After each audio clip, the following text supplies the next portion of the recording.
once you think you know it all, then I believe it's the end of, beginning of your decline. Marketing is seen as the only department in most organizations where money comes in, but you don't see the impact of that money until quite a long while. My interest in advertising started while I was in university. I realized that every time we had posters out, within hours our posters would disappear. I think also part of why I wanted to do what I was doing was I'm a bit restless. So I wanted to do something that allowed me to use my skills and experience in different places. I think I went for my sister's graduation, was my brother's graduation in the UK. Came back and I had like job offers waiting for me. I'm like, wow, okay, this is getting interesting. So invariably, everywhere I went to, I always, I had put to be the first person to help start their digital. A lot of people see me today and like, oh, you're very lucky, you're working here, you're doing this, you're doing that, everybody knows you. And I'm like, do you know how long it has taken to get here? How many disappointments, how many times where you feel like, you know what, enough is enough. You have to be very open-minded and know when to pivot. Things are constantly changing. And if you look at a lot of people, I'll say probably my generation in the industry, we tend to be very publicity shy, which is we believe our work will speak for itself. People who don't know half of what you do are the ones that are going to take those opportunities.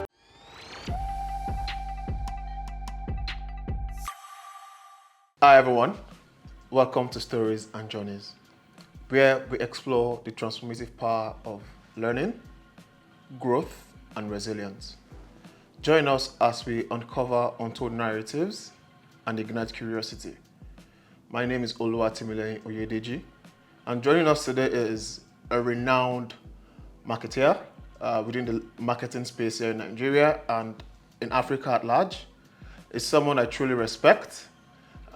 He is the head of digital B2C at Olam Agric with so much wealth of experience, from creatives to tech to marketing and trying to see how to drive the frontier forward.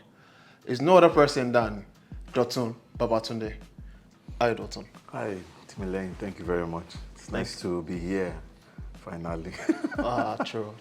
I'm super excited to have you here actually, as well. Thank you. But looking forward to this conversation for like the longest time. Really? Yeah. I mean, we started the conversation sometime in December. Yes. I'm just super excited that it's happening now. Because like I told you earlier, I feel like there's so much to learn, from you. So I'll just get straight to it, Okay.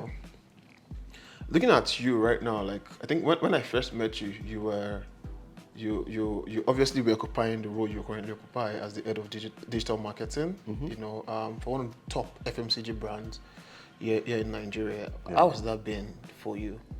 It has been really, really exciting. Like I always say, I never stop learning. So once you think you know it all, then I believe it's the end of, beginning of your decline. But the last, 4+ years that I've been working with Olam has been really exciting to see things from a different perspective. Yes, much more senior role now compared to, my previous roles. So I need to see things more holistically than just looking at it from a marketing and advertising perspective. Yeah. So you get to see things beyond just what, and also more importantly, how the impact of your role or your task, plays in the larger scheme of things for the company as a whole. So it's been quite interesting to say the least. Beautiful. Gets getting interesting with each passing day. Beautiful. I mean, it's always refreshing to see the kind of work you do. At Olam, obviously leading the brands around, ensuring that you get market penetration, I assume. Yeah. For a pasta brand like Crown Flour Mills, you have Crown Pasta, Crown Premium Pasta, and other kind of, brands. You have wheat, products, you have flour products. What does that, what's that process like? Trying to marry both the product side of the business to marketing, to obviously bottom line revenue. What's that process like for you, and how have you been enjoying it so far? I think it's, back to what I said earlier. So I think the biggest challenge, especially when you're coming from the advertising perspective, industry as a whole, we tend to focus more on the creative, how beautiful it is, and creativity generally.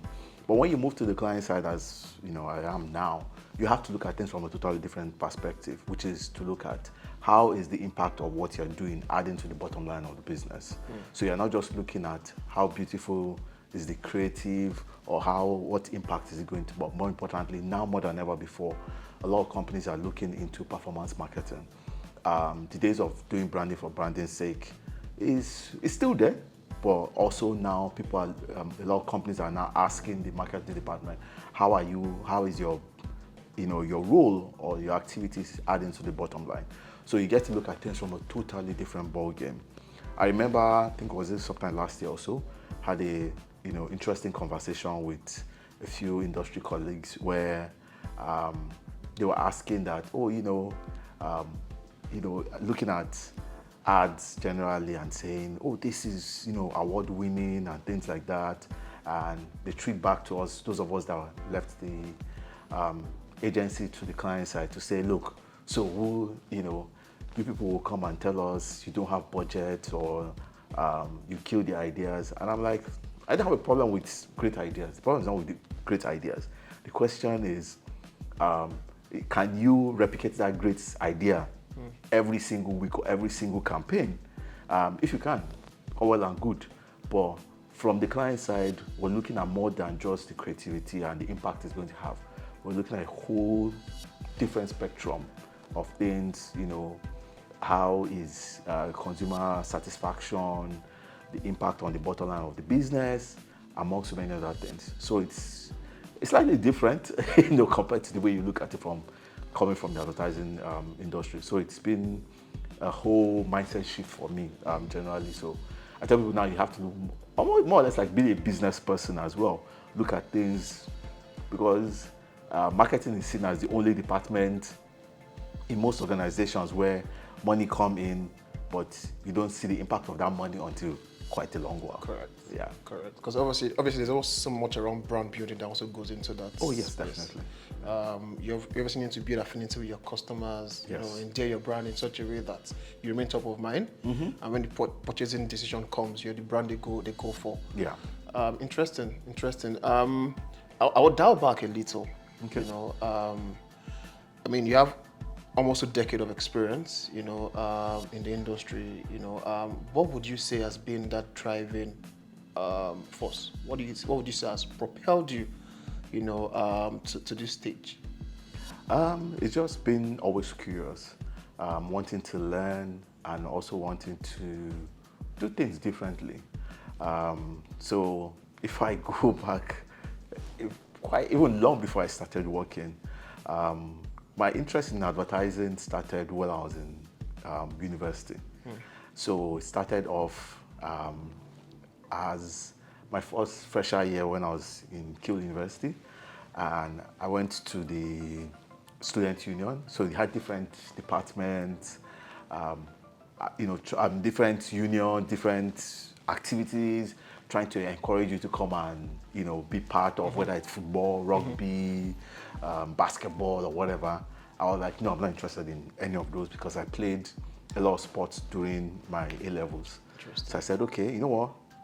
There was a radio station, a community radio station, which the school had a license to, and they were like, oh, would you like to be a DJ, this and that? I was like, okay, this is different. Let me try it. So I decided to start. And then also most British universities, you have the Association of Afro-Caribbean Students. And so we had a collective, about 4 of us.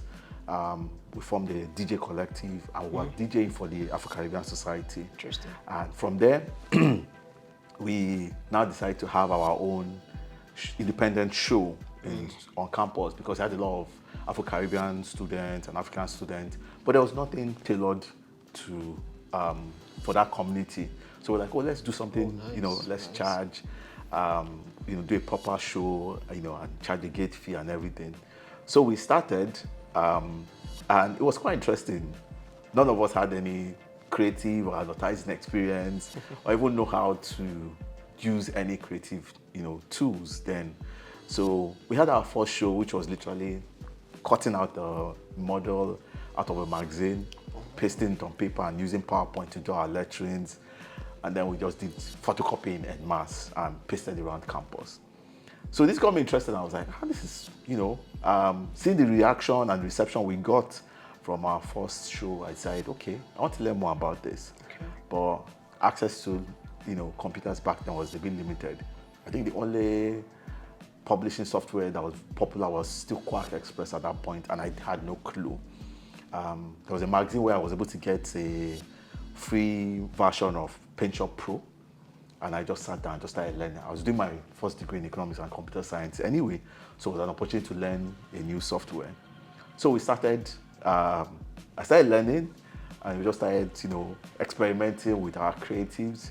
So we started, and lo and behold, 3-4 years later, by the time I graduated, many shows later, we had, were in the schools, what's it called? Brochure, which was very interesting. And one thing that used to also got me, I think cemented my interest in advertising was, I realized that every time we had posters out, within hours our posters would disappear. So I used to wonder, is it that, some of them were controversial. Is it that we're doing something wrong or people are just tearing them down? And I remember going to, I think we went to pay for an event at the student union, and they called me and said, people are asking for more posters. I was like, I don't understand. Really? What's going on? And they're like, people are asking. Reception was massive. Yeah, so eventually I met a lady, I think I went to her room, and she had every single one of our posters on our wall, in our students' posters. Yeah. And I was like, wow, we must be doing fan. something right. Because it's so bad that by the time we finish posting, most of the time we don't even have, we only have the master, copy left, not a single time. Wow. And we're very popular, was considering continue as a career. I was like, let me finish. And then obviously went to do my master's. So going to do my master's, I was in between. Like I said, I did a degree in economics and computer science. One part of me wanted to go into the stock market or financial services business, but I really had a huge interest in computers, but I didn't like networking or core computer science. So I was like, I needed something that would be a blend between art and IT, so to say. So I saw a course, actually I wanted to do animation. Oh, really? Computer animation. Back then? Yes. A lot of the game companies were just coming out, then Rockstar, the guys that made GTA 5. So a lot of PS games and computer games was, so I was like, wow, this is getting interesting. This is something I really want to do. But to do that as a master's, everybody was like, you need to have, all the schools I applied to were like, you need to have at least 4 years or 4 years worth of portfolio or degree in an art-based course. And I'm like, am I going to go back and do another 4 years again? How am I going to tell that to my parents? So eventually I saw a course that was just the perfect blend, which today we now call digital, was called Interactive Multimedia Systems at Liverpool John Moore. So I had a bit of IT, art, and everything all mumbled together. So I was like, this is great. This is just what I wanted. So as I started, learning, went to Liverpool John Moore, straight from my first degree. I was one out of 3 students that came straight from our first degree. Everybody else had working experience because most of them are doing part-time and all that stuff. So it was quite interesting because they were talking about a lot of IT-related stuff. This was just after the Millennium Bug, and a lot of people that were in my class were working in IT, were working in the BBC or advertising industry, and they'll be giving case studies or examples of what they've done. I'm like, I don't understand what they are doing. So finished and decided to come back to Nigeria. And I remember my dad was like, okay, so this one that you have gone to do all this thing now, what are you going to do with it? And I was like, I don't know. That the closest thing I can see here was advertising. I would have loved to go to a production house, but there weren't that many production houses that at that time that I think I could go to. So even going to advertising was tough because I'm coming with a new set of skills that Yeah. they were not, that was foreign, totally alien to them. So getting here, it was a huge challenge. So I started off with working at LTC, advertising LTC GLBT, and they didn't know where to place me. Should we put me in creative, production, or where? Eventually, they put me in business development, and I was like, are these people, is this a joke? Yes, curiosity. It's like, I don't understand. Didn't you read my CV, or I don't get, what am I doing in, business development? But looking back, it was just what I needed.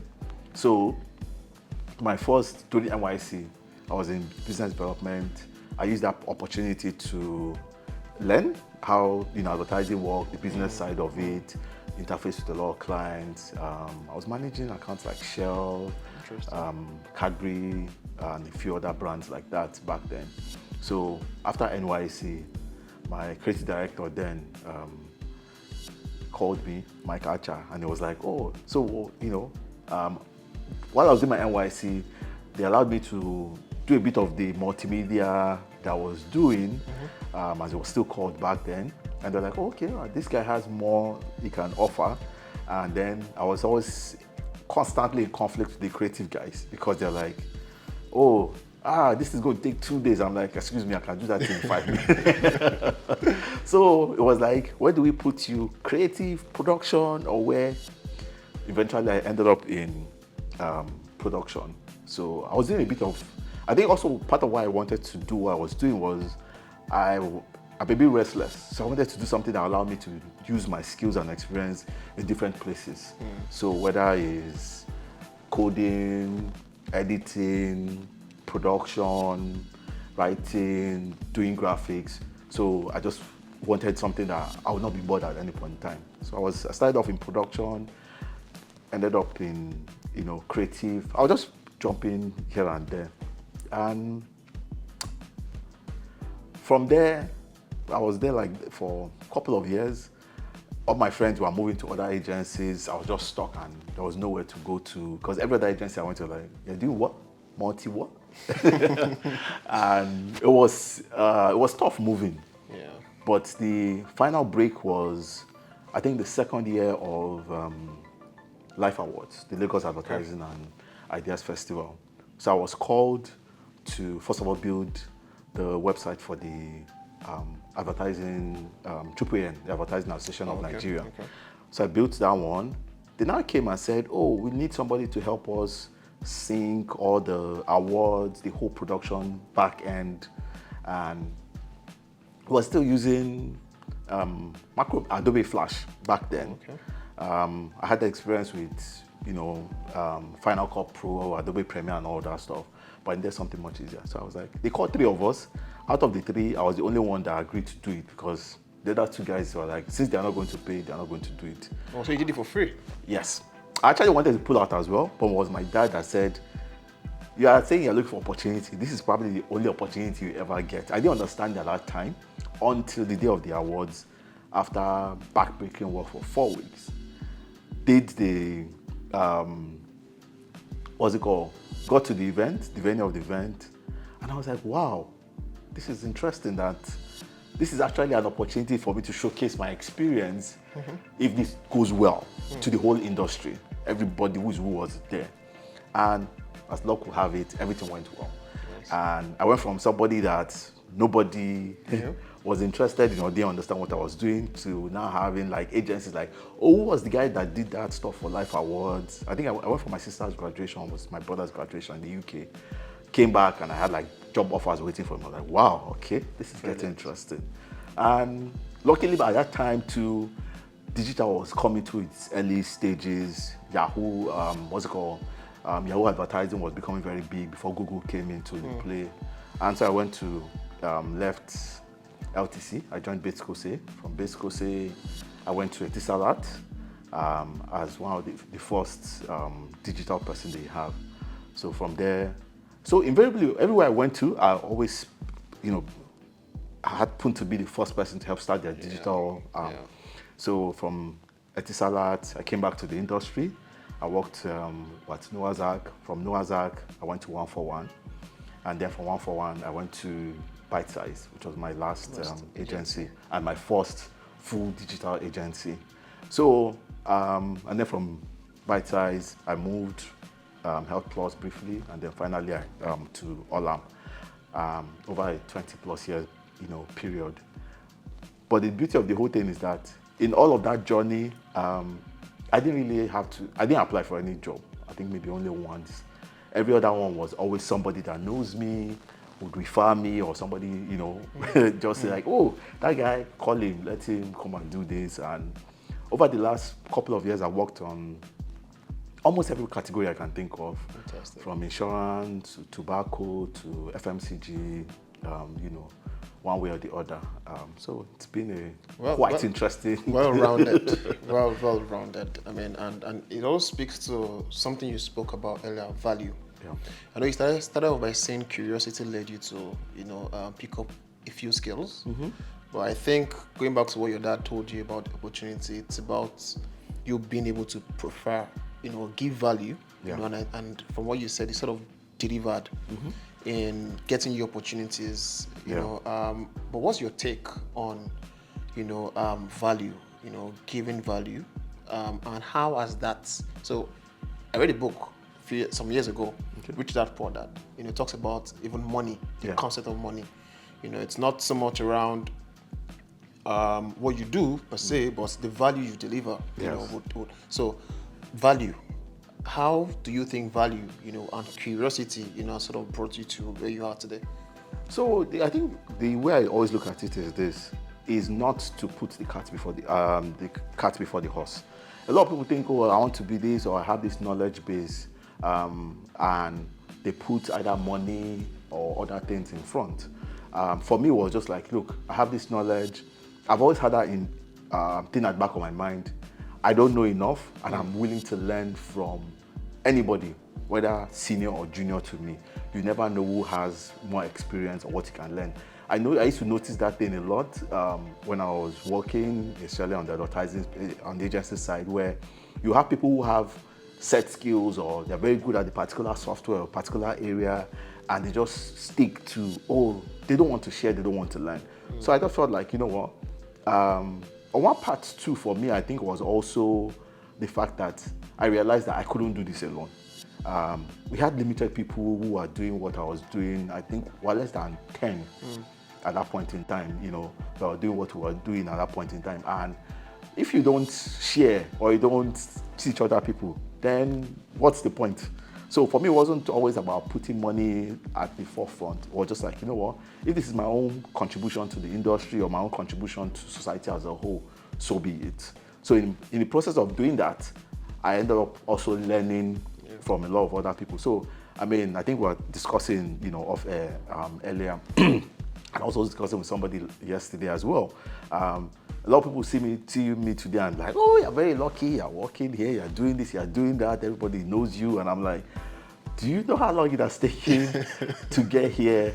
How many disappointments, how many times where you feel like, enough is enough. It got to a point at one point I was like, I'm tired, I just want to go back to the UK and do something else. I even remember at one point I was just like, forget this whole digital stuff. Let me just go and focus on creative. And I remember one of my, bosses, who eventually became my boss, at the peak when I was just like, I don't think people are ready to learn or appreciate what I have to offer. Let me go back and just focus on creative, since that will allow me to move or get better jobs. And I remember she was just like, Dotun, you know what? This is what you do, stick to it, your time will come. And I'm happy it sounded crazy at that time, but I'm happy that I stuck to it. A lot of sacrifice, a lot of mistakes along the way, but I'm happy that at least one way or the other, I'm not, deciding to keep all what I know to myself. Allowed me to be able to, provide value to other people. It's so funny nowadays when you meet people and they're like, oh, I know you, or I learned this from you, and I'm like, I can't even remember. So like I said, the mistake a lot of people do is you put the either money at the forefront and all that stuff. I'm like, no, be willing to help where possible, and then see how how far it will take you, and it will go further. It's not about now. Yeah. It's not about what you're about going to gain in the immediate, but what the doors it will open for you in the future. That is, to me, is more important than anything else. So you never know who you are impacting, or what you think is not important to somebody is like, wow, it means a lot to them. True. So that's one thing I've always been a cornerstone of everything I do. Beautiful. Very, very insightful. Something stuck to me while you were speaking. Okay. It seems like, obviously, going to study what you studied, and coming back to Nigeria and working, obviously, it seems like at the time, the industry was not ready. Nah. What do you think that, what referred to as a job of the future today, Okay. which at the time, digital marketing, creative and whatnot could be referred to as, job for the future back then. Yeah. Those job of the future now, for those trying, to create a path for themselves, trying to go beyond, the traditional professions that are sort of declining in value, revenue, and whatnot. People that are looking to go into the job of the future. What would be your advice? So they're obviously looking at, your story as well. So I would say for me, it's you have to be very open-minded. You have to be very open-minded and know when to pivot. Things are constantly changing. The way, for example, digital was, say, 15, 20 years ago is not the same thing now. A lot has happened and a lot will continue to happen. So it's to have an open mind, be ready to learn, be constantly curious. What is that new thing? What is that? Knowledge doesn't end when you get your certificate. It's constantly asking yourself, why? Why is this way? Or what's that opportunity that I can take advantage of? And also, to a certain extent, also forecasting, to look ahead and saying, where is this industry going? And how can I plug myself into that future ahead? Otherwise, you just find yourself, you just get stuck. Sure. And then some innovation will come in the future and just take your role, or you'll find yourself, cap in hand. So It's just that constantly being curious, looking ahead and asking yourself, what skill sets do I have to learn? So I always give an example. I think it was 2013, after almost 10 years in the industry, and I was like, okay, all well and good. I think I have used I've used as much as I can of what I learned, because just like you said, doing my degree in interactive multimedia systems back then, the way the course was structured is such that they are literally telling you about technologies or things that are going to happen 5 years before it even happened, or that was still like, white paper. So now, by the time I was working, I was now like, oh, I can go back and like, oh, okay, I remember what that lecturer was talking about back then. So by 2013, I was like, you know what? I think I have learned as much as what my degree would take me. I need to update myself.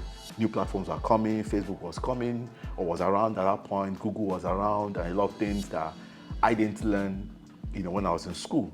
So I was like, let me start taking courses. There was nowhere to learn here in Nigeria at that point in time. I looked at where was the other place I could go to South Africa, go to Egypt, or is it Kenya? And I was like, let me just go back to where I'm familiar. So I went back to the UK. I think I remember paying for a one-day course. It was quite expensive. And I remember people were like, why are we going to spend that kind of money for one day course? But I came back and I was so excited because I learned so much. And since then, I just made a habit that at least once every year, if possible, go for some refresher course. Because obviously, in the Western world, when it comes to digital, they are way ahead of us in so many things. But what I've also realized over the last couple of years also is the fact that then the knowledge gap is also reducing. Because of that curiosity to say, okay, you know what, let me keep up with what's happening out there. And then technology is much easier now. There are courses online. I don't have to physically go out of the country to go and learn but at the same time, sometimes once in a while, you need to be in that classroom setting. So I think that's one thing that has helped me so far, so good. I would say. Brilliant, brilliant. Thanks for sharing. So I want to dial back a little. Okay. What was growing up like for you? If you think about it, what was growing up like for you, and what levers would you say helped you when you think about it now, that shaped you to who you are as a person now? Okay. A lot, I would say. I'm the firstborn, and then when you have grew up with a father who was an industry icon in his own, in his own right as well. So I was literally, if you grow up in Nigeria, you have families that are like, oh, see your father, you must follow in his footsteps. So I had a father who went to ABU, came out with a first-class degree. From there, he went to LSE and worked with Unilever for 27, almost 30 plus years, and all of that stuff. Was marketing director. Marketing as well. Yes. Fantastic. So marketing director at Unilever, JC World, UAC, and different managing director as well. So, like I say, it's very difficult to fill the shoe of a great person. The important thing is to have that, to know how to create your own journey, irrespective of that. It's nice to have somebody who you look up to and say, okay, fine. So I think, and also looking back at my mom as well, that balance between both parents of, I had a dad who was very academical and all that stuff. I had a mother who was very creative. My mom was always that person like, you need to try this, you need to try that. By default, I'm an introvert. But she's always been like, you know what, do this, do that, go out, go and talk to that person, go and do this, go and do that. So I think I had that balance between both sides of the family of having my dad who is very, should I say, more or less like structured. My dad doesn't understand, he's late now. The difference between black and white. His own is black, is white. There's no, my mom was more the creative person who was always, exploring things, always pushing, try this, try that. So having that balance between the two, by the time I went to, university, I remember I was at that crossroad between what do I want to do. The natural tendency is following your father's footpath or following your parents' footpath. And I was like, I wanted to do something different. So I actually wanted to do economics on its own. My dad did business admin in ABU. So I was like, okay, I wanted to do something a bit different. I wanted to do economics. And I remember, I think we had that conversation.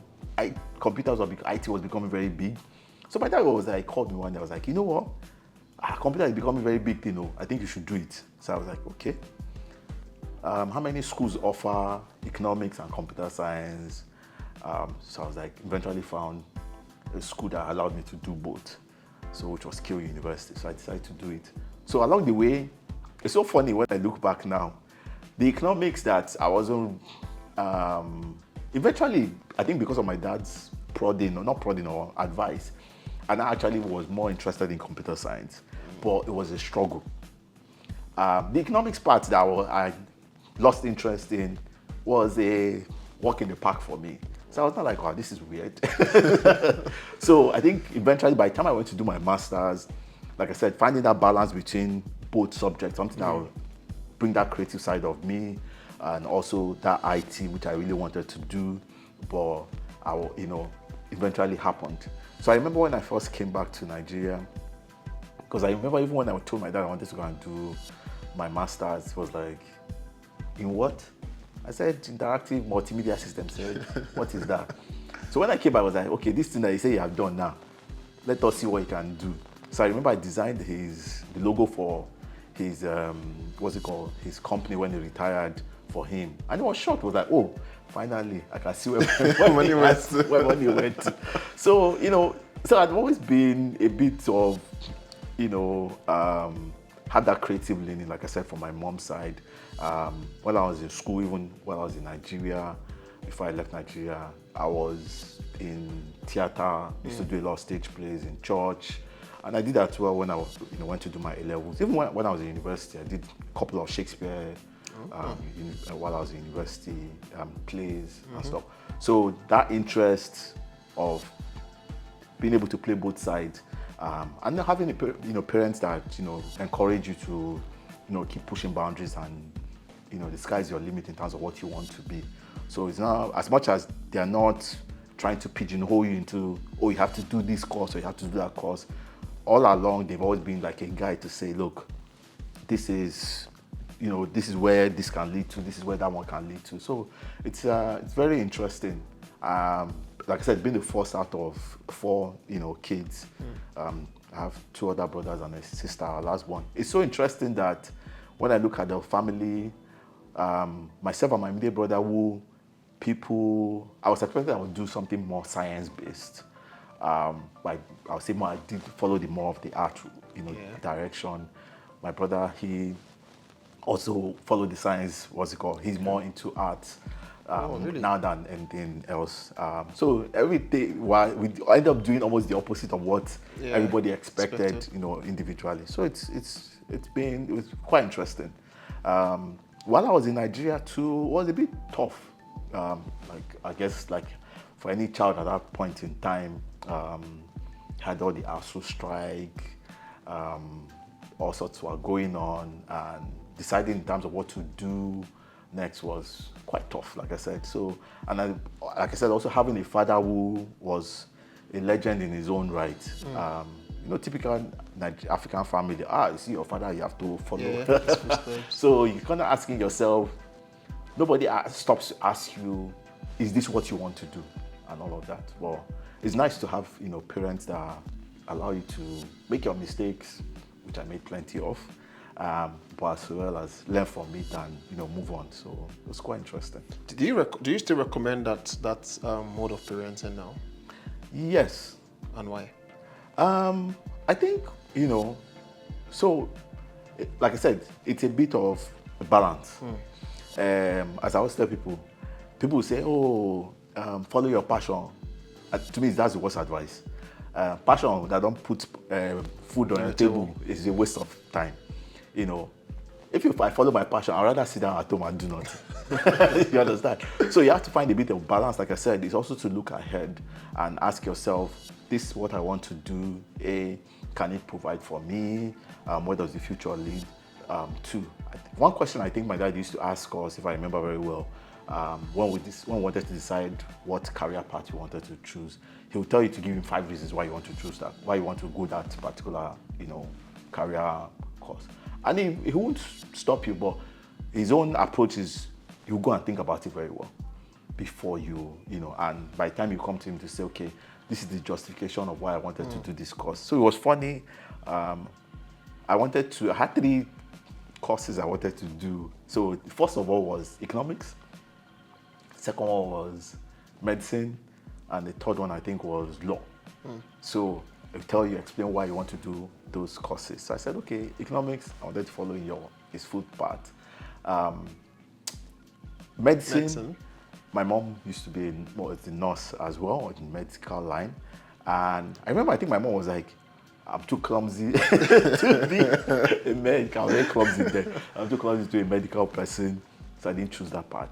Law, I think what stopped me from law was my grandmother. My grandmother doesn't like lawyers, so they are liars.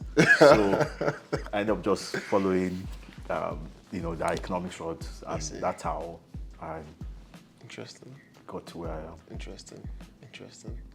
I mean, listening to you speak, I'm just trying to see, how you must have been in a crossroad at that time, as a teenager, trying to choose a career path. And I can imagine what it was like, for you. Obviously, careers then at the time would have been, either you'd be a doctor, you'd be a lawyer, you'd be a pilot, you'd be an engineer. Those were the actual trade, that were respected, at the time.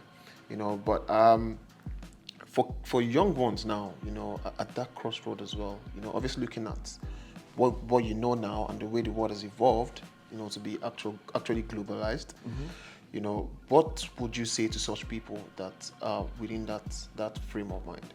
So the way I look at it is, or what I would say is, you have to, it's a bit of both. So some people tell you, with this internet age, school is not important. It is important, but it's also finding a balance between the two. And I'll use the example of one of my uncles. He made sure all the school children went to school, but at the same time, during the days of ASU strike or when they are on holiday, he made sure they went to learn a trade. Funny enough, despite the fact that they finished school, they are using what they learned during those holidays as profession. One is into makeup, one is in fashion, and like that. So, like I said, the idea is to have that flexibility. Secondly, we are now moving into a world that is more global than local. So it is to look at things more holistically from a global perspective to say, where is this course or this direction that I want to take going to take me? Considering the fact that now the way the world is going in, it is not just you are competing with that person you went to LASU or Unilag or Uniben with. You are competing with somebody who is in California. Exactly. So how do you put yourself in a position where you're able to compete favorably? So you need to be able to think beyond just that. I mean, just to backtrack a bit, it's like when you look at a lot of people that are going on this whole Jackpot movement and all of that stuff and keep having this debate about whether to go or not to go. And I tell a lot of people, look, I'm not saying don't go, but a lot of people have not sat down to think about what they are going to do very well. You are going to some of these countries where experience is more important than the degree. So I've seen people go to the UK and further their degrees in different courses, and they now finish and they're like, they can't find work. And I'm like, because they rather value the experience in that particular industry, for example, than just having a master's degree or whatever in whatever course you've gone to do. So a lot of people oftentimes don't look at things, like I said, holistically, considering you are coming from here. Two, also what is that thing that you can do that is in high demand in whatever you decide to jackpot to, and also look at it that based on what I am doing right now, can I do whether it's short courses or go and do a master's or whatever that will give me an edge as opposed to just jumping and going, spending a lot of money and then you come back empty-handed. So it requires a lot of Thinking and proper planning. Yeah. Makes sense. Makes sense. I also know that you currently do a lot of trainings for people within the advertising space. I think Arcon. Yes. What's that like? I mean, what are the challenges that you see as well with digital space or marketing space, and and what's that like? So it's interesting, and I'll just give you a backstory of how it happened. So I can't remember which year it was. The current the registrar, Dr. Lekon Fadalakwa, is a friend. I had worked with him during the Days of Life Award. I worked on Life Award for about 6 years. So that pro bono job. Yeah, funny enough, eventually they paid. I forgot to mention. Eventually they paid, which was quite interesting. So I did Life Award for like 6 years with him, and we became very close. And before he became registrar, he called me one day and said, Dotun, this digital stuff that you have been talking about, that they asked me to come and talk about digital at AppCon, that I think maybe he couldn't go or something, that I should go in his place. I said, okay, no problem, I'll go. I think I've been doing a couple of trainings, 1 or 2 here and there, small places. So I went for the training. Unfortunately, I got stuck in traffic and I got there super late. Everybody was mad at me. So I said, okay, you know what? I was the last speaker. So I said, you know what? I'm sorry, but give me 30 minutes. I'll try and see how I can compress 1.5 hours presentation or training into 30 minutes. So I started. And I was, like anything, you have stage fright, like how are people going to react and all that. So I started and finished in 30 minutes as I planned. And it was like, why didn't you get here earlier? We have questions, we have this, we have that. I'm like, okay. I didn't know that people will find it interesting. So I think all along too for me was also, like I said at the beginning, is that I've always wanted to impact knowledge in terms of like, look, a lot of people don't have the experience I have. A lot of people on one part I see I see a lot of people, in the midst of all the what you're trying to do, you see a lot of quacks, I'm sorry to say, who claim they understand digital and all of that. But they just know the surface. I think also having that experience of having worked in a full-fledged agency also gave me a holistic view about marketing as a whole. And then now bringing that digital layer to it allows me to see things from a different perspective. And then, so that way I was able to help a lot of people in terms of, okay, let me offer my experience and let people see beyond what the world is. And also, if you look at back in the early days of digital, a lot of people saw digital as being a flash in the pan. So you had a lot of standalone agencies. Yeah. And people used to say, don't worry, another couple of years they'll disappear. And I'm like, let's wait and see. So, like I said, just keep evolving and seeing how the things are going helped a lot. And as time went by, some of the agencies obviously disappeared, but eventually people realized that digital is not going anywhere. So we have to either absorb them and also learn. But how many places were there to learn, digital at that point in time? So APCON, gave me the opportunity to be able to teach, at that point.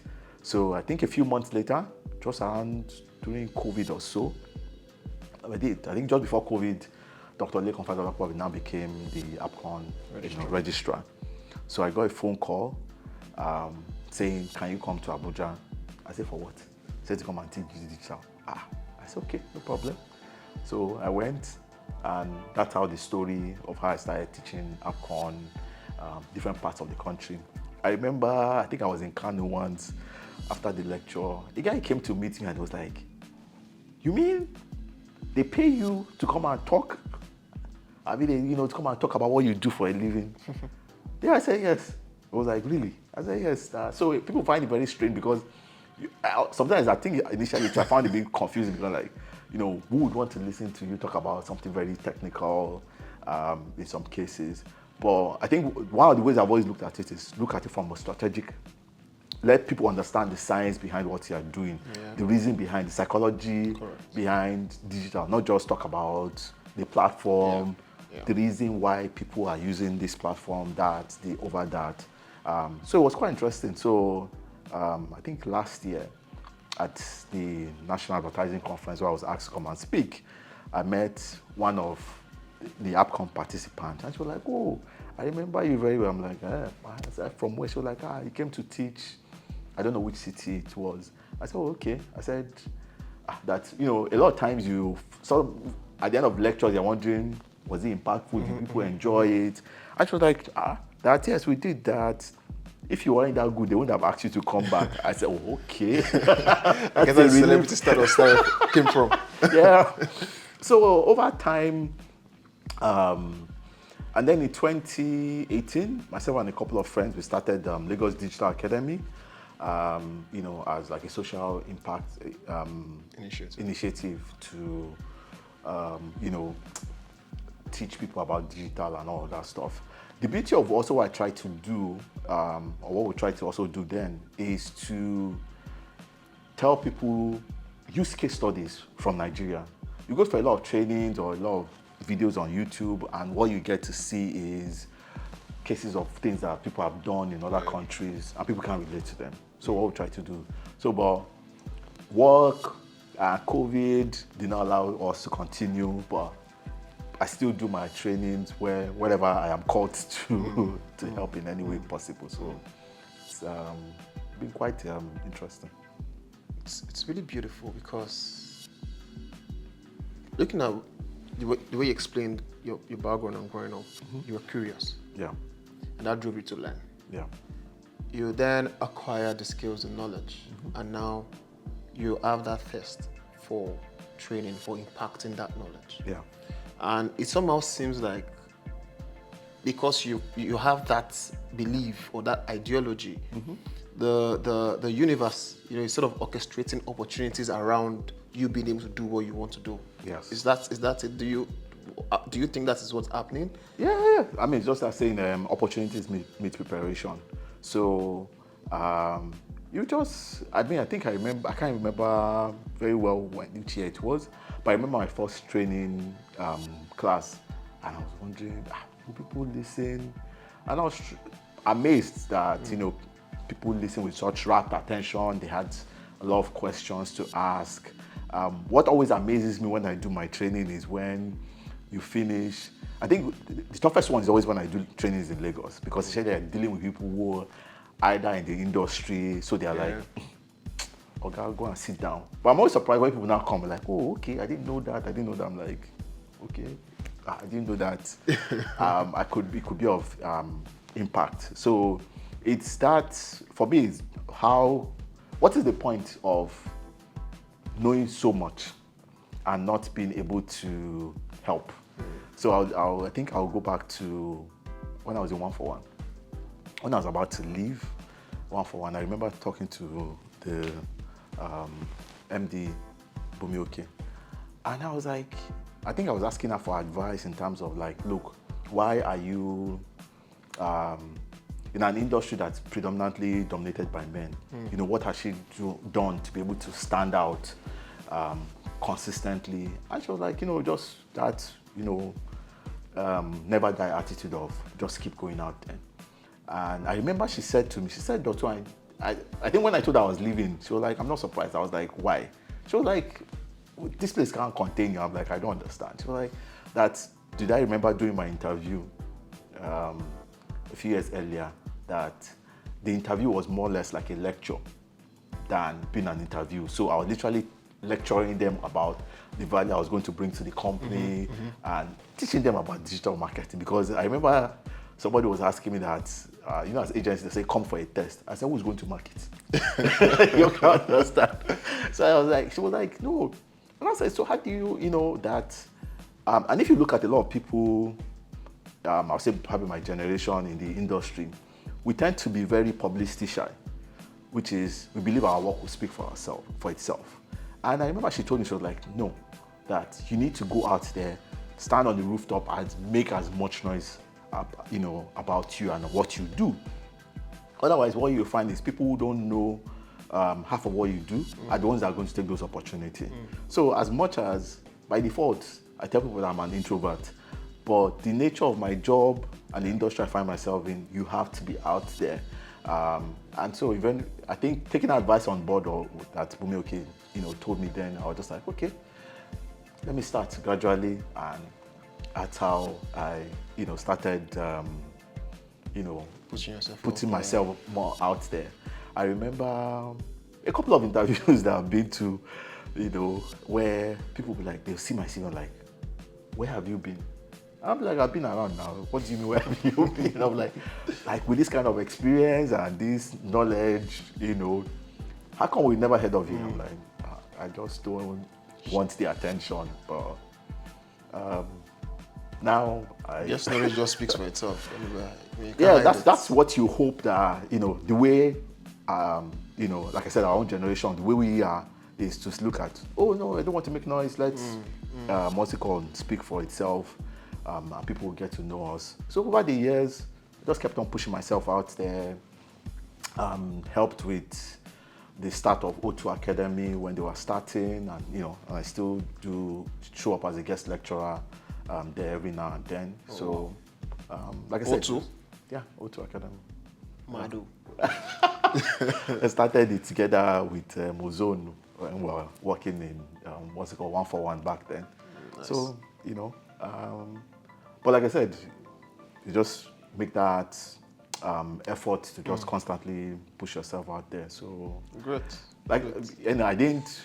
If somebody told me I'll be doing public speaking 5-10 years ago, I'll probably say, nah, I don't think so. So, but that's how where I find myself. Nice. What would you say is your vision for Africa? I would say my vision for Africa is Africa has a huge potential. We have, as you know, we're a youth-based continent. There are so much opportunity that has not been tapped into. And we have a youth that are very hungry. You see people who don't have half of the resources and they are making incredible things happen. Yeah. You know, and I keep getting amazed. So that's why I tell people when people come and say, "Oh, this thing is not possible," I'm like, I've seen people who don't have 1/10 of what you have make, you know, impossible things happen.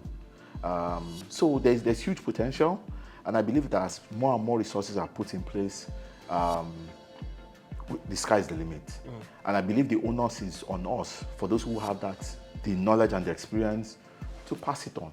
What is the point of having the knowledge and the experience and then you keep it to yourself? So there's huge potential, and I see how within the IT industry, fintech or whatever you think, how it's growing.